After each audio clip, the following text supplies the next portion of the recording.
ప్రియుడా, నీవు నీ గురించి ఏమనుకుంటున్నావు? నేను చేతగాని వాడిని అనుకుంటున్నావా, లేదంటే అన్నీ నేను చేయగలను అనుకుంటున్నావా? నేను ఏ విషయంలో కూడా ముందుకు వెళ్ళలేకపోతున్నాను అనుకుంటున్నావా? నాకు అప్పగించబడినటువంటి బాధ్యతల విషయంలో నేను చాలా దారి తొలగిపోయాను అనుకుంటున్నావా?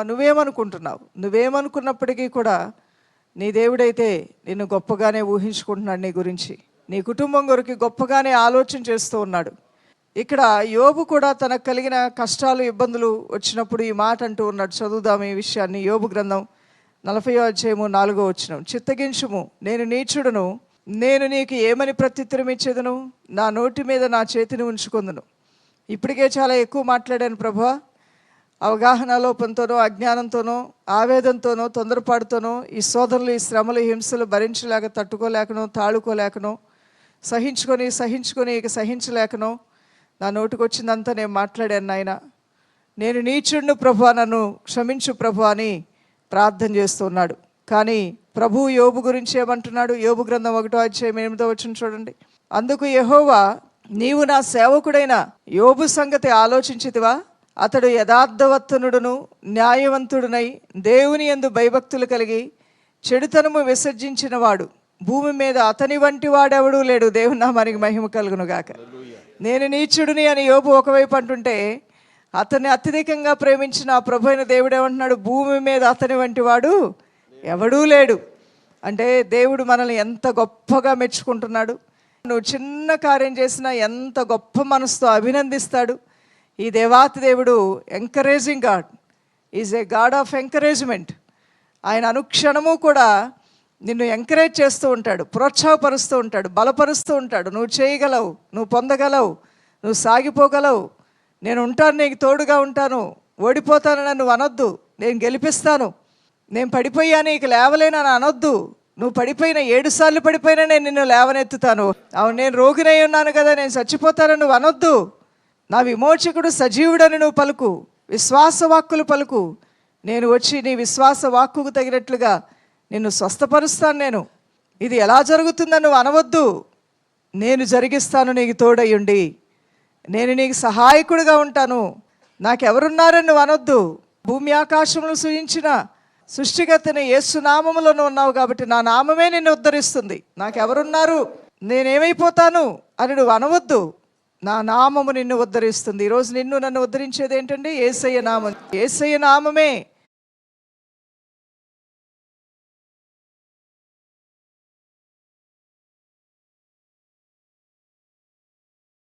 నిన్ను నన్ను కూడా ఉద్ధరిస్తుంది. అతనేమో అలా అంటుంటే, ప్రభు అయిన దేవుడేమో భూమి మీద ఇతని వంటి వాడు ఎవడైనా ఉన్నాడా?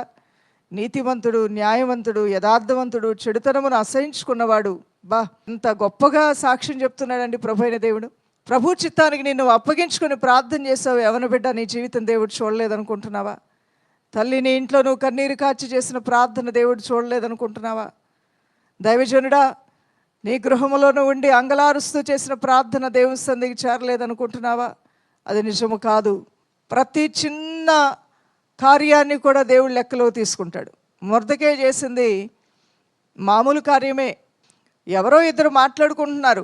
ఏం మాట్లాడుకుంటున్నారు? రాజుని ఎలా చంపాలా, ఏ విధంగా రాజ్యాన్ని కుట్రదారులకు అప్పగించాలా అని లంచము తీసుకున్నటువంటి ఇద్దరు సైనికులు తిన్నింటి వాసాలు లెక్క పెట్టేటువంటి వారుగా, ఏ రాజు దగ్గర అయితే జీతం తీసుకుంటున్నారో, ఏ రాజ్యంలో అయితే సుఖ సౌఖ్యంతో బ్రతుకుతున్నారో ఆ రాజుకే లంచం పుచ్చుకున్నారు. డబ్బు మతి తప్పించి, మనిషి యొక్క మతిని తప్పించేసే శక్తి త్రాగుడికి ఉంది, అలానే డబ్బుకి కూడా ఉంది. ఇవి రెండు మనిషి జీవితాన్ని పిచ్చివాడిగా చేస్తాయి, పిచ్చిగా ప్రవర్తించే విధంగా, మతి తప్పి ప్రవర్తించే విధంగా ప్రేరేపిస్తాయి. లంచము తీసుకున్న ఈ సైనికులు ఇద్దరు మాట్లాడుకుంటున్నారు. పొరుగు దేశపు రాజు గురించి కాదు, తమ సొంత రాజ్యంలో తమను ఏలుబడి చేస్తూ, తమకు అన్నిటినీ సమకూరుస్తూ, తమ కొరకు అన్ని విధాలుగా పాటుపడుతున్నటువంటి తమ సొంత దేశ రాజుని చంపాలనుకున్నారు. ఎందుకు చంపాలనుకున్నారు? పని లేక చంపాలనుకున్నారా? డబ్బు, లంచం అనేది వారు తీసుకొని చంపాలనుకుని వారు మాట్లాడుకుంటున్నారంట. ఆ మాటలు మొర్దెకై చెవిలో పడేశాడు దేవుడు. కొన్ని మాటలు నీ చెవిలో పడేస్తాడు. ఎందుకంటే నువ్వు భక్తుడు కాబట్టి, నువ్వు ఏగిరిపాడుతో ప్రార్థన చేస్తావని, శోధనలో ప్రవేశించకుండా తప్పించబడాలని, కొన్ని విషయాలు నీకు దేవుడు బయలుపరిచేస్తాడు, హెచ్చరిక చేస్తావని సమాజాన్ని హెచ్చరిస్తావని, కుటుంబాన్ని హెచ్చరిస్తావని, కొన్ని విషయాలు నీ చెవిలో పడేస్తాడు దేవుడు. ఎవరు వినని నువ్వు వినే విధంగా చేస్తాడు. ఎవరికో మంచివారికి కీడు చేసే కార్యాలు జరగబోతున్నాయేమో, ఇలా మీకు కీడు జరగబోతుంది, ఎవరికేం జరిగితే నాకే ఉందిలే అని అనుకునేది మానవత్వం కాదు. కీడు జరగబోతున్నప్పుడు, కీడు సంభవించబోతుంది జాగ్రత్త అని హెచ్చరించేవాడే తన పొరుగువాన్ని ప్రేమించేవాడని కూడా అనవచ్చు. ఇక్కడ మొర్దెకై చెవిలో పడింది కాబట్టి విషయం రాజుగారి దగ్గరికి వెళ్ళిపోయింది. విషయం మంచివాడి చెవిలో ఏది పడ్డా ఇతరులకు మంచే చేస్తాడు, చెడ్డవాడి చెవిలో ఏది పడ్డా మరెక్కువ కీడు చేస్తాడు. మంచి హృదయంలోంచి మంచి ఫలాలే వస్తాయి, చెడ్డ హృదయంలోంచి చెడ్డ ఆలోచనలే వస్తాయి. చేదు ఏరు ఉన్నటువంటి చెట్టు మంచి ఫలాలు ఇవ్వజాలదు, మంచి ఏరు ఉన్నటువంటి చెట్టు చేదు ఫలాలు ఇవ్వజాలదు. సజ్జనుడు తన మంచి మనస్సులో నుంచి మంచి కార్యాలనే బయటికి తీసుకొని వస్తాడు. దుర్జనుడు తన దుష్టత్వంలోంచి తన దుష్ట ఆలోచనల్ని బయటపెట్టి ఆనందిస్తూ ఉంటాడు. మొర్దెకై చెవిలో పడటం మంచిదైంది.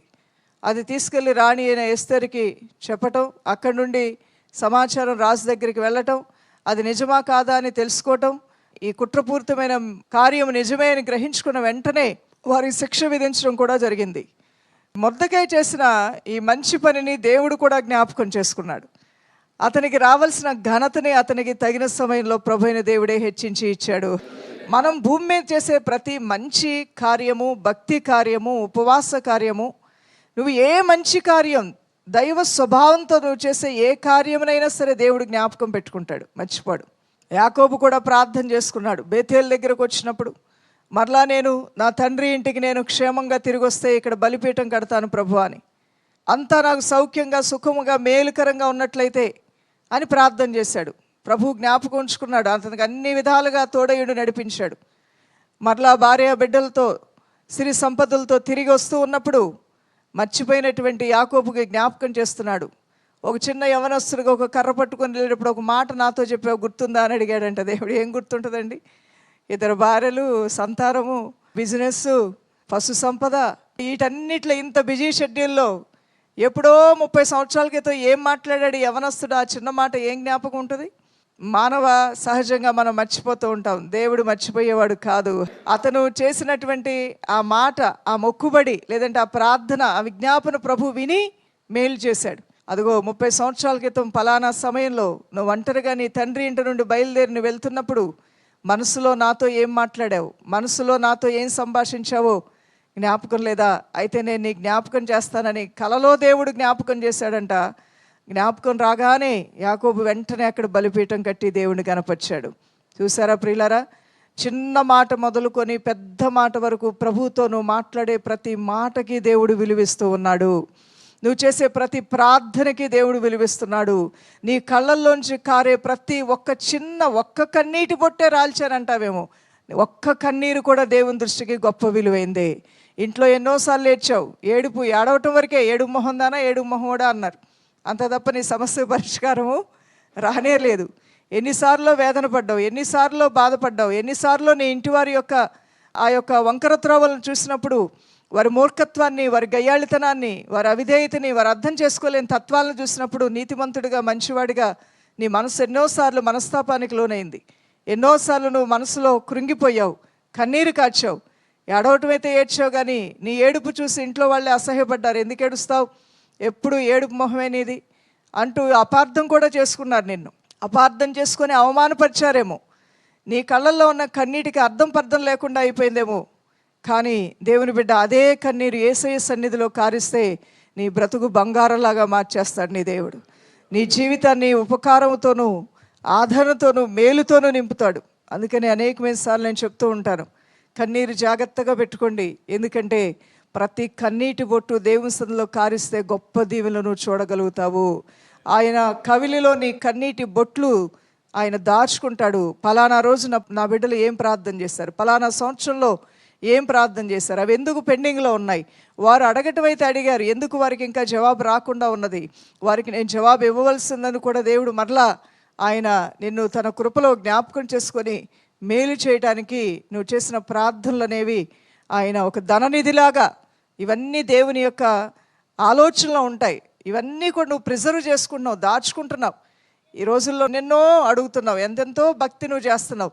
ఇవన్నీ ప్రభు జాగ్రత్తగా దాచిపెట్టి ఉంచుతాడు. నువ్వు కార్చిన కన్నీరైనా, నువ్వు చేసిన విజ్ఞాపనైనా, అన్నపానములు మాని చేసిన ఉపవాసమైనా, నువ్వు గుప్పిలు విప్పించే చిన్న పెద్ద కానుకైనా, నువ్వు దేవుని కొరకు చేసే చిన్న పెద్ద పని అయినా, అలానే దేవుని భయము కలిగి పాపపు విషయంలో నిన్ను బహుజాగ్రత్తగా నువ్వు ప్రవర్తించిన నీ రహస్య జీవితంలో నువ్వు బ్రతికిన నీ స్థితిని యేసయ్య కన్ను చూస్తూ ఉన్నది. దేవుని బిడ్డ, చూసిన కన్ను మౌనంగా ఉండే కన్ను కాదు, 1000 రెట్లు ఆశీర్వాదంగా నీ జీవితంలో దేవుడు చేయబోతూ ఉన్నాడు. 1000 రెట్లు అది నీకు ప్రతిఫలంగాను ఆశీర్వాదంగాను మారబోతూ ఉంది. నువ్వు చేసిన ప్రతి త్యాగమునకు, ప్రతి విధమైన పరిచర్యకు, ప్రతి విధమైన కార్యమునకు ఫలమిచ్చువాడు దేవుడు. ఫలం మనిషి ఇవ్వలేదని చూస్తే చింతపడతావు.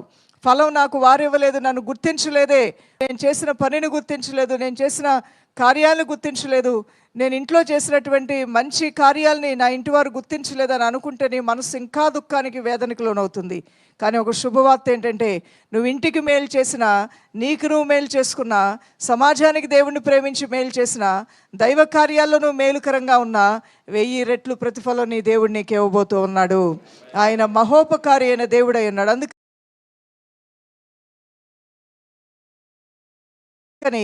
ప్రభు నిన్ను ఎప్పుడు నిరుత్సాహపరిచే దేవుడు కాదు. ఇక్కడ యోబు తను తాను నిరుత్సాహపరుచుకుంటున్నాడు, తన పరిస్థితులను చూసి బాధకు లోనవుతున్నాడు. కానీ యోబు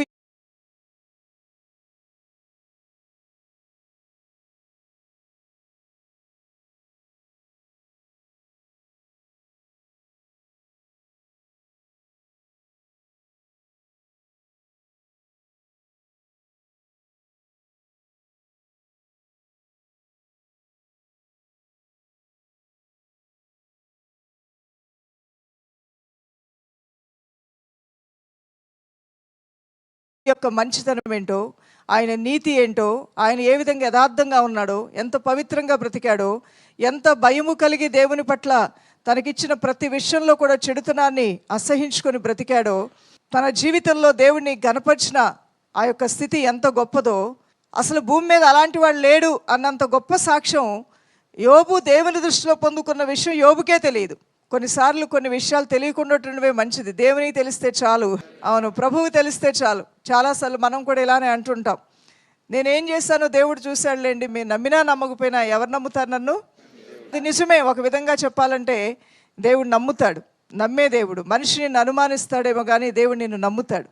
నువ్వు ఇచ్చిన మాట నమ్ముతాడు, ప్రతి విజ్ఞాపనని కూడా ఆలకిస్తాడు. నువ్వేవైతే దేవునితో ఇలా చెయ్యి ప్రభు, నేను ఈ విధంగా ఉంటాను నీ కొరకు అని ఏ విషయాలైతే నువ్వు ప్రభుతో మాట్లాడతావో, నీ మొక్కుబడులు ఏవైతే ఉంటాయో అన్నిటినీ దేవుడు నమ్ముతాడు. ఆయన నమ్మదగిన వాడు. మనం నమ్మదగిన వారము కాకపోయినప్పటికీ మన దేవుడు నమ్మదగినటువంటి దేవుడై ఉన్నాడు. అందుకని యోబుని గురించి ప్రభు అంటూ ఉన్నాడు, నువ్వెంత మంచివాడు అని నేను మర్చిపోయాను అనుకోకు. ఈ రోజున కష్టంలో, బాధలో ఏదో చిన్న మాట ఏదో అంటున్నావు, మనసుకి గాయం పడింది కాబట్టి ఏదో మాట్లాడుతున్నావులే, నేను అదేం పట్టించుకోవట్లేదు యోబు. కానీ నువ్వెవరివో నాకు తెలియదా? నాతో నువ్వే విధంగా నడిచావో నాకు తెలియదా? నీ భక్తి నాకు తెలియదా? నీవే విధంగా నీతివంతుడిగా బ్రతికావో నాకు తెలియదా? నీవు నా కట్టడలు, న్యాయములను గురించి ఎంతగా నువ్వు శ్రద్ధ వహించి గౌరవంగా భావించావు, గణపరిచావో నాకు తెలియదా? నా కొరకు నువ్వు ఎలా బ్రతికావో అన్నీ నాకు తెలుసు. నేను నీకు తోడై ఉన్నాను, నేను నీకు సహాయకుడిగా ఉంటానని చెప్పి ఆ ప్రభు అయిన దేవుడే యోబుని బలపరుస్తున్నాడు. దైవజనమా, ఈ రోజున నీ గురించి నీ ఆలోచనలు ఎలా ఉన్నప్పటికీ దేవునికి నీ పట్ల ఉన్నతమైన ఆలోచనలు ఉన్నాయి అని జ్ఞాపకం చేస్తున్నాను. యవన బిడ్డలారా, కుమారులారా, కుమార్తెలారా, భార్యలారా, భర్తలారా, తల్లిదండ్రులారా, పిన్నలారా, పెద్దలారా, దైవజనులు, పరిచారకులారా, పరిచారకురాండ్రు, మీ అందరి పట్ల, నా పట్ల, మీ అందరి పట్ల ఉన్నతమైన ఆలోచనలు దేవుడు కలిగి ఉన్నాను అంటున్నాడు. నీ కొరకు నువ్వు ఉన్న ఆలోచనలు చాలా అల్పమైనవి గాను, చాలా తక్కువ భావంతోనూ, లేదంటే ఇది ఒక చాలా బలహీనంగానే ఉన్నాయేమో. నీ ఆలోచనలు నీ ఆర్థిక వ్యవస్థను గురించి, నీ భవిష్యత్తును గురించి, నీ కుటుంబాన్ని గురించి చాలా బలహీనంగా ఉన్నాయేమో. కానీ నీ దేవుడు మాత్రం నీ పట్ల దృఢమైన, స్థిరమైన నిర్ణయాలు కలిగి ఉన్నాడు. దృఢమైన, స్థిరమైన తీర్మానాలు నీ పట్ల కలిగి ఉన్నాడు. నీకు దేవుడు ఏర్పాటు చేసిన స్థానము నువ్వు ఇలా కళ్ళు పైకెత్తి చూసే విధంగా ఉందని నమ్ము దేవుని బిడ్డ. అవును, ఆ స్థానము చాలా ఉన్నతమైనదిగా, ఉత్తమమైనదిగా, మహోన్నతమైనదిగా ప్రభువైన దేవుడు నియమించాడు. ఇక్కడ కొంతమంది తమను గూర్చి తాము చాలా బలహీనంగా మాట్లాడారు, కానీ వారి యొక్క ఆత్మీయ స్థితిల్లో వారు ఎంత గొప్పవారో దేవుడు వారిని గురించి మాట్లాడినట్లుగా కూడా మనం చూస్తున్నాం. మరొక వ్యక్తి ఆదికాండం 18వ అధ్యాయము 27వ వచనంలో మనం చూస్తే అబ్రహాం అంటూ ఉన్నాడు, నేను ధూళిని ప్రభువా, నేను బూడిదను ప్రభువా, నేను ఏ పాటి వాడిని ప్రభువా అని అబ్రహాం కూడా అంటూ ఉన్నాడు. ఇదిగో ధూళియు బూడిదయు నేను ప్రభువుతో మాట్లాడా తెగించుచున్నాను. ఇక్కడ సందర్భం మరి అలానే ఉంది. ఎందుకంటే డిమాండ్ చేసి కమాండ్ చేసి అడగాల్సిన సమయం కాదు అది. అక్కడ నువ్వు ఇస్తావా లేదా, నువ్వు చేస్తావా లేదా అని అడగాల్సినటువంటి ప్రార్థనా సమయం, ఆ వేళ, ఆ సందర్భం అలా లేదక్కడ. కానీ ఇక్కడ బ్రతిమలాడుకోవాల్సిన సమయమే. దేవుని ఉగ్రత కృమ్మరించబడుతున్న సమయంలో దేవుని యొద్ద విజ్ఞాపన చేస్తూ బ్రతిమలాడుకుంటూ వినయ మనస్సుతో దేవుని వేడుకుంటున్నటువంటి సమయంలో ఎంతగా తను తాను రిక్తునిగా చేసుకొని తగ్గించుకోవాలో అంతగా అబ్రహాము తగ్గించుకొని ప్రభు సన్నిధానంలో అడుగుతున్నాడు. నిజంగా ధూళి ఇతను, నిజంగా బూడిద. కానీ అబ్రహాము ఎలాంటి వాడో ఆ దేవాతి దేవునికి తెలియదా? తెలుసు. అబ్రహాము విశ్వాసములకు తండ్రి, దేవుని దృష్టికి అత్యంత యోగ్యుడు. ఆయన పిలుపుకు లోబడి విశ్వాసముతో లేనిదాన్ని ఉన్నట్లుగా దేవుని కృపతో చూస్తూ ముందుకు సాగిపోయినటువంటి వాడు. అబ్రహాం ఏమంటున్నాడు? నేను ధూళిని ప్రభువా, నేను దుమ్ముని ప్రభువా అంటున్నాడు. చూడండి, అందుకు అబ్రహాం ఇదిగో ధూళియు బూడిదయు నేను ప్రభువుతో మాట్లాడా తెగించుచున్నాను. మనం కూడా ఆయా సమయాల్లో ఇలాంటి వినయ మనసు కలిగి ఉండి, ఏదో నేను దుమ్ము ధూళి బూడిద అని మనం అంటలేదు, కానీ నిన్ను గూర్చి నువ్వు అతిశయించాల్సిన దానికన్నా ఎక్కువ అతిశయిస్తే పొరపడుతున్నావు. నాకేంటి ప్రభా, నేను ఆ సుంకర్లాగా లేను ప్రభా, నేను దశంభాగాలు ఇస్తున్నాను, నేను ప్రార్థన చేస్తున్నాను, నేను ఉపవాసాలు చేస్తున్నాను, వీళ్ళందరూ పాపాత్ములు, నేను పరిశుద్ధుని ప్రభా అంటే అది ఒక అవివేకంతో అజ్ఞానంతో కూడిన అతిశయం అవుతుంది. నువ్వు ఎంతవరకు అతిశయించాలో అంతవరకే. తోటి వారికన్నా ఎక్కువగా నువ్వు అతిశయించుకోవడం నీకు తగదు. ఎవరితోనో పోల్చుకొని అతిశయించుకోవడం తగదు. దేవుని యొద్దకు వెళ్ళి అతిశయంతో మాట్లాడటం అంతకన్నా తగదు. దేవుడు జ్ఞాని అయినటువంటి వాడు. నా జ్ఞానము నువ్వు నేను కలిగి ఉన్న ఐశ్వర్యమైన, బలమైన, శక్తి అయిన, జ్ఞానమైన దేవుని ముందు అవి నీటి బుడగతో సమానంగా ఉన్నాయి, నీటి బొట్టుతో సమానం. అంటే ఒక బిందెడు నీళ్లు కాదు, ఒక గ్లాసు నీళ్లు కూడా కాదు. ఆయన అపారమైన జ్ఞానం ముందు, ఆయన నీతి ముందు, ఆయన పరిశుద్ధత ముందు మన నీతి, మన పరిశుద్ధత, మన యొక్క కార్యములన్నీ కూడా నీటి బొట్టుతో సమానం. బొట్టెల్ని ఏం చెప్పుకోగలుగుతుంది? మనకి ఇక్కడ నుదుటి మీద చెమట రూపంలో కూడా వస్తుంది. ఆ నీటి బొట్టునే ఇలా ఇసిరేస్తాం మనం. మనకే లెక్కలేదు ఒక నీటి బొట్టు. అసలు నీటి బొట్టుని ఎవడు లెక్క చేస్తాడు? నువ్వు నీ దాహం తీరలను గ్లాసు నీళ్లు నువ్వు తాగితే కానీ నీ దాహం తీరదు. ఒక నీటి బొట్టు వేస్తే అది నీరు కిందే లెక్కగా మనం తీసుకోం. అయినప్పటికీ ఎన్నిక లేని మనల్ని దేవుడు ఎన్నిక గల వారిగా ఎన్నుకున్న దేవునికి స్తోత్రాలు చెల్లిస్తూ చప్పట్లు కొడుతూ ఆయన నామాన్ని మహిమపరుద్దాం. ఏ పాటి వారో మనందరం కూడా ప్రభువైన దేవుడు మనల్ని జ్ఞాపకం చేసుకోవటానికి ప్రియులారా. అలాంటి నేను బూడిదను ప్రభువా, నేను మట్టి వంటి వాడిని ప్రభువా అన్నటువంటి అబ్రహాముని ప్రభువైన దేవుడు అంటున్నాడు విశ్వాసములకు తండ్రి అని అతను గూర్చి దేవుడు సాక్ష్యం చెప్తూ ఉన్నాడు. మరి కొంతమంది మనం చూస్తే ఆదికాండం 32వ అధ్యాయము 27వ వచనము యాకోబు అంటూ ఉన్నాడు, నేను మోసగాడిని ప్రభువా, నా బ్రతుకులో నేను మోసంతో ఉన్నాను నాయన. అంటే నువ్వు మోసగాడు అయినప్పటికీ కూడా నిన్ను నువ్వు మార్చుకున్నావు కాబట్టి నువ్వు ఇజ్రాయేలీడివే అని చెప్పేసి ప్రభువైన దేవుడు అతన్ని జ్ఞాపకం చేసుకుని దీవించినట్లుగా మనం చూస్తున్నాం. అలానే పౌలు అంటున్నాడు, నేను ప్రధాన పాపిని. పాపుల్లోనే ఎలాంటి పాప అంటే ఇతను ప్రధానమైన పాపిని అంటున్నాడు. ఆ వ్యక్తిని గురించి అపోస్తల కార్యము 9వ అధ్యాయము చూస్తే నేను ఏర్పరచుకున్న నా సాధనము అంటున్నాడు. ఇక్కడ పౌలు గారేమో నేను ప్రధాన పాపిని అంటున్నాడు. దేవుడు ఏమంటున్నాడు? నేను ఏర్పాటు చేసుకున్నటువంటి నా సాధనము. సువార్త పరిచర్య నిమిత్తమై ఎన్ని విధాలుగా హింసలు, బాధలు, కష్టాలు, ఇబ్బందులు, గడ్డు సమస్యలు ఎదుర్కోవలసి ఉంటుందో అన్నిటినీ ఎదుర్కోవటానికి, అన్నిటినీ తట్టుకోవటానికి, అన్నిటినీ సహించుకోవటానికి నేను ఏర్పాటు చేసుకున్న సాధనమే ఈ పౌలు అని ప్రభు అతన్ని ఏర్పాటు చేసుకున్నాను అన్నాడు. ఇక్కడ పౌలు గారన్నా నేను ప్రధానమైన పాపినైన దేవుడు నన్ను ఏర్పాటు చేసుకున్నాడు. ఆయన సాధనంగా నన్ను చేసుకున్నందుకు నేను దేవుడిని కనపరుస్తూ ఉన్నాను. నా స్వనీతి క్రియల వల్ల ఇవన్నీ నేను చేసి ఉన్నానంటే అది పొరపాటే. దేవుని కృపే ప్రయాసపడ్డది, నేను కాదు అంటున్నాడు. ఇక మోషే విషయానికి వస్తే మోషే కూడా ఆయా విధాలుగా తను గూర్చి తాను చాలా తక్కువగా అనుకున్నాడు. నేను నత్తి నాలుగు వాడిని ప్రభా, నేనేం చేయగలను ప్రభా, నా వల్ల కాదు ప్రభా, నేను ఆల్రెడీ ఐగుప్తు నుంచి వచ్చేసాను ప్రభా, పారిపోయి అంటున్నాడు. కానీ ప్రభు అయిన దేవుడు అన్నాడు, మిక్కిలి సాత్వికుడు, నా ఇల్లంతట్లో నమ్మకమైన వాడు. అలానే 1 సమూయేలు గ్రంథం 13వ అధ్యాయము 14వ వచనం ఇక్కడ దావీదు గురించి సమూయేలు ద్వారా దేవుడు మాట్లాడుతున్నాడు. నా చిత్తానుసారుడైన మనుష్యుడిని నేను కనుగొన్నాను అంటున్నాడు. ఈ దావీదే అంటున్నాడు, నేను పాపిని ప్రభువా, దురభిమాన పాపంలో పడిపోయాను నాయన, నేను ఎంత ఘోరమైన పాపం చేశానయ్యా.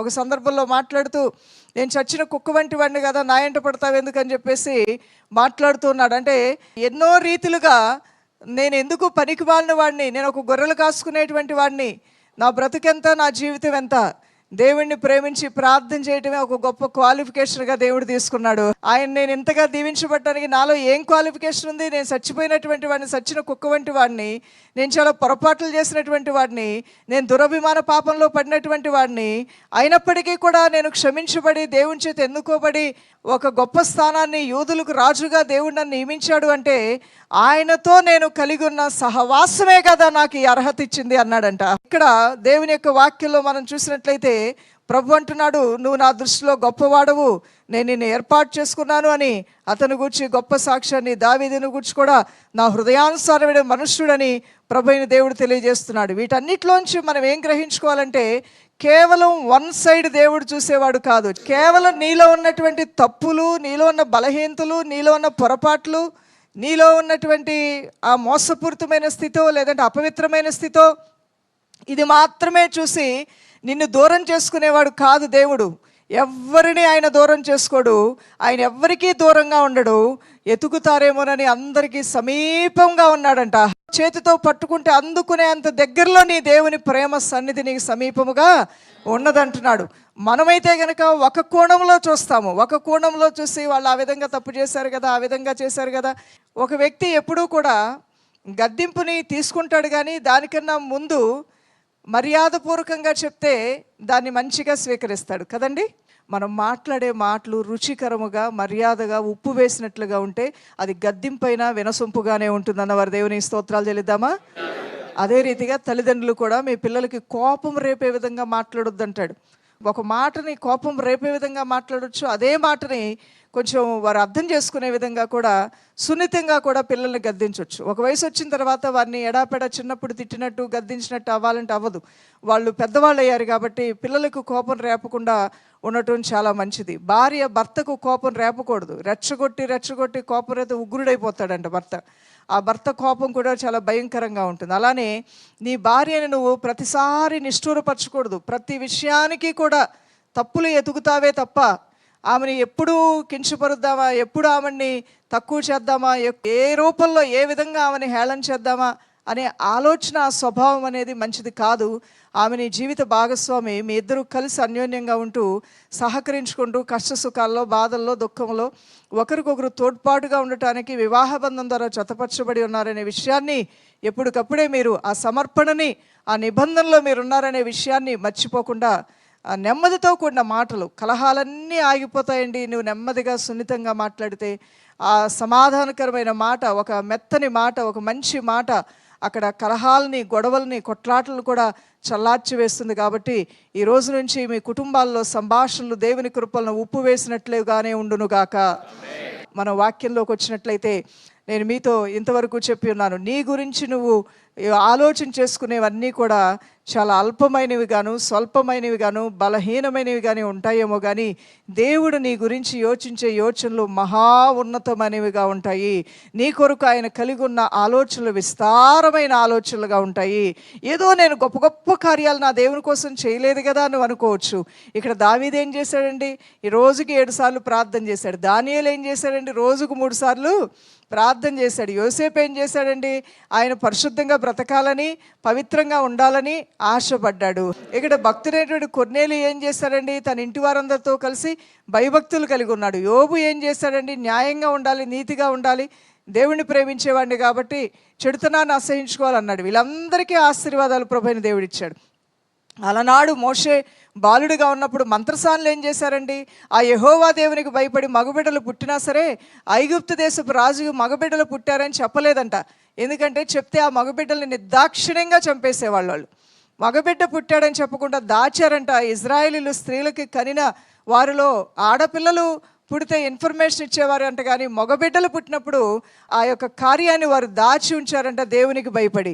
వారు దేవునికి భయపడి చేసిన ఆ కార్యాన్ని కూడా దేవుడు జ్ఞాపకం చేసుకొని వారికి సంతాన ప్రాప్తినిచ్చి వారిని దీవించాడంట. అంటే ఎంత ప్రభునామంలో గ్లాసులు చన్నీళ్ళు ఇచ్చినా నువ్వు ప్రతిఫలము పోగొట్టుకో ప్రభు. నీ ఎవ్వరికీ దేవుడు రుణస్థుడిగా ఉండడు. అందుకని దైవ కార్యములు ఏది చేసినా పూర్ణ హృదయంతో చేయి, సంతోషముతో చేయి, ఆనందముతో చేయి, జీవ ప్రాణ ఆత్మలతో చేయి. హల్లెలూయా. ఈ సమయంలో అందరం కలిసి ఒక చిన్న ప్రార్థన చేద్దాం. నీ గురించి దేవునికి ఉన్న ఆలోచనలు, తలంపులు అత్యంత ఉత్తమమైనవి. నీ కొమ్మును ఆయన హెచ్చిస్తాడు, అన్నిటినీ నీ దేవుడు నీకు సమకూరుస్తాడు. మా మంచి స్నేహితుడా మీకు స్తోత్రములు నాయనా, మా పక్షముగా యుద్ధములు మాన్పువాడా మీకు స్తోత్రములు చెల్లిస్తున్నానయ్యా. నిశ్చయముగా నా తండ్రి వారు కొమ్మును లేవనెత్తి నీ ప్రత్యక్షతలతో నీ ప్రజలు దీవిస్తున్నావు నాయన. వారు అడిగినవి 1, 2 కొన్నేమో నాయన, లెక్కకు మించిన కార్యాలు వారి పట్ల చేయబోతున్నావు. మల్టిపుల్ బ్లెస్సింగ్స్ వారికి ఇవ్వబోతున్నావు నాయన. అద్భుతమైనటువంటి కృపగల కార్యాలు వారి పట్ల జరిగించబోతున్నావు. మా నిమిత్తమే మేము ఎన్నోసార్లు అపోహపడి ఉన్నామేమో, మా శక్తి సామర్థ్యాల మీద మేము అనుమానపడి ఉన్నావేమో, మా చేతకాని తనమును బట్టి, మాకు కలిగిన అవమానములు బట్టి మేము బలహీనమైపోయావేమో, అనేక శ్రమలు, రోగములు, ఇబ్బందుల వల్ల మేము కృంగిన స్థితిలో బలహీనముగా మాట్లాడేవేమో, బలహీనంగా ఆలోచించావేమో. నీవైతే బలవంతుడైన దేవుడు ప్రభువా, మా కొరకు నువ్వు ఆ విధంగా ఎన్నడూ ఆలోచించవు నాయన. నీ ప్రజలు నీవలే ఉండాలని, నిన్ను పోలి ఉండాలని, బలవంతులుగా ఉండాలని, యోగ్యులుగా ఉండాలని, గొప్పవారిగా ఉండాలని, ఘనులుగా ఉండాలని, నాయకులుగా ఉండాలని, విశ్వాస యోధులుగా ఉండాలని, చేతి పనుల కష్టాయుతం దీవించబడిన వారుగా ఉండాలని, వారి సంతానము విస్తరించి వర్ధిల్లేవారుగా ఉండాలని నువ్వు కోరుకుంటున్నావు నాయన. నువ్వు కోరుకునే ఆ యొక్క జీవితం మాకెంతో మేలు కదా ప్రభువా. అయ్యా, నీ ప్రజలు వారి కొరకు వారేం కోరుకుంటున్నారు అవి చాలా అల్పమైనవి నాయన. వారి కొరకు నువ్వు కోరుకునేవి, యోచించేవి బహు గొప్పవి, శక్తివంతమైనవి, మహిమోన్నతమైనవి నాయన. అందరూ నీ యొక్క జ్ఞాపకంలో ఉన్నారయ్యా, అందరూ నీ గుర్తింపులో ఉన్నారయ్యా, అందరూ నీ ఏర్పాట్లో ఉన్నారు నాయన. అందరి కొరకు నువ్వు ఆలోచన చేస్తున్నానంటున్నావు. మీ స్తోత్రాలు తెలుస్తున్నాను అయ్యా. కేవలం వారిలో ఉన్న బలహీనతలను చూసి గద్దించే దేవుడు కాదు, కానీ వారిని క్షమించి వారిలో ఉన్న మంచిని, వారిలో ఉన్న జ్ఞానమును, వారిలో ఉన్న భక్తిని, వారిలో ఉన్న సమర్పణ, వారిలో ఉన్న విశ్వాసమును, వారిలో ఉన్న సత్క్రియలను, వారిలో ఉన్న నీతి క్రియలను చూచి ప్రతిఫలం ఇచ్చే గొప్ప దేవుడు అయి ఉన్నావు నాయన. నీ జాలిగల, దయగలిగిన, వాత్సల్యత కలిగిన నీ ప్రేమ స్వభావాన్ని బట్టి, నీ సద్గుణాన్ని బట్టి నీకు మహిమ ఆరోపిస్తూ యేసు నామములో ఈ ప్రార్థనలు సమర్పించి వేడుకొంచున్నాం మా ప్రియ తండ్రి. ఆమేన్.